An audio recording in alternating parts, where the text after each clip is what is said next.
যে নতুন সরকার গঠন হয়েছে কেন্দ্রে, মোদী সরকার তো হয়নি, 400 সাংসদের সরকার হয়নি, 300 হয়নি, 240-এ আটকে গেছে, সংখ্যালঘু সরকার এবং অভিশপ্ত সরকার। এই যে এনডিএ সরকার, সেটা অভিশপ্ত সরকার, কারণ যেদিন সরকার শপথ নিয়েছে তারপরেই নিট নিয়ে সামনে যে দুর্নীতি এসছে সেটা 1000 কোটি না 2000 কোটি এখনো মানুষ জানে না। এবং আজকে আস্তে আস্তে সামনে আসছে এই নিটের টাকা নিয়ে বিজেপি ইলেকশন করেছে। ছাত্রছাত্রী যারা ডাক্তার হবে তাদের কাছ থেকে অবৈধভাবে দুর্নীতি করে টাকা নিয়ে তারা ইলেকশন লড়েছে।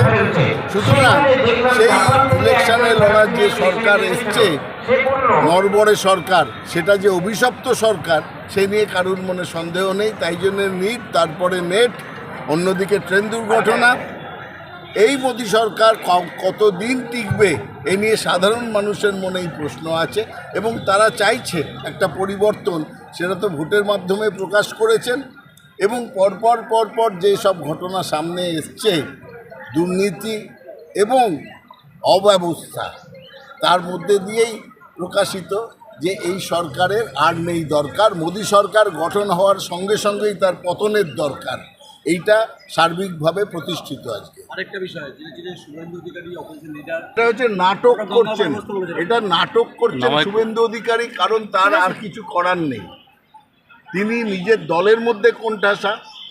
তিনি এখানে বিজেপির যা ফলাফল হয়েছে, বুক চওড়া করে তিনি মোদিকে অনেক কথা বলেছিলেন। মোদিরও 56 ইঞ্চি ছাতি আজকে কমে গিয়ে 32 ইঞ্চি হয়েছে। আর শুভেন্দুর ওই তর্জন গর্জন শেষকালে বিড়ালের ম্যাও ম্যাওতে পরিণত হয়েছে। তাই জন্যে আজকে তিনি নাটক করে চেষ্টা করছেন ভেসে থাকার। ওনার সঙ্গে আছে দুটো প্রতিষ্ঠান, একটা হচ্ছে রাজভবন আছে, আর হাইকোর্টের কিছু অংশ ওনার সঙ্গে আছে। এইটুকুনি আমরা বুঝতে পারছি। বিজেপি দলও ওনার সঙ্গে নেই।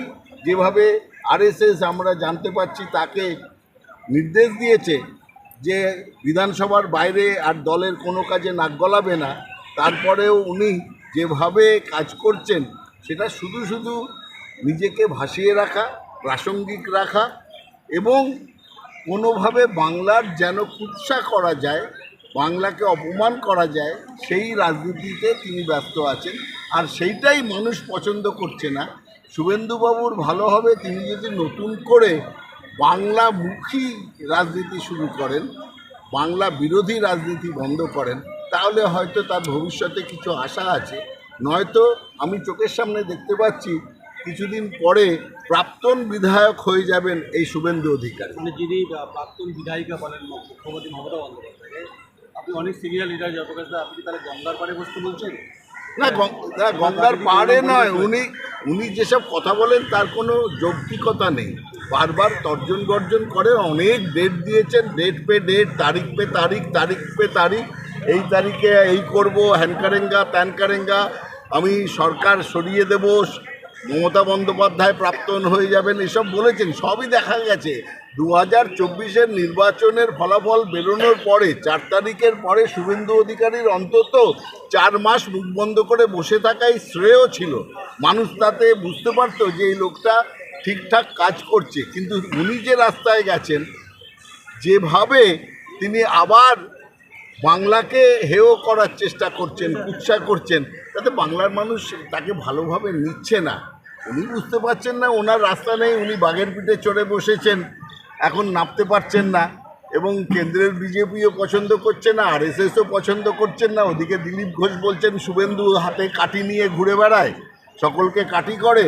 তো এই সামগ্রিক পরিস্থিতিতে রাজমাতা যাকে দাঁড় করিয়েছিলেন কৃষ্ণনগরে, তিনি বলছেন শুভেন্দু অধিকারী সব টাকা চুরি করে নিয়েছে, ওনার জন্য যে টাকা ইলেকশনের জন্য পাঠানো হয়েছে। সুতরাং নিজের দলের লোক তাকে চোর বলছে। আমরা তো আগেই বলেছি, শুধু ইডি সিবিআই বলছে না। কোন দিন এবার ইডি সিবিআই যদি নরেন্দ্র মোদী অমিত শাহর আশীর্বাদের হাত মাথা থেকে সরে যায়, তাহলে তাকে বাকি জীবন জেলেই কাটাতে হবে। দিলীপবাবু নিজের হাতে লাঠি নিয়েছিলেন আর বলেছেন কাঠি করেছে আমাকে শুভেন্দু অধিকারী। এর থেকেই বোঝা যায় ঘটনা।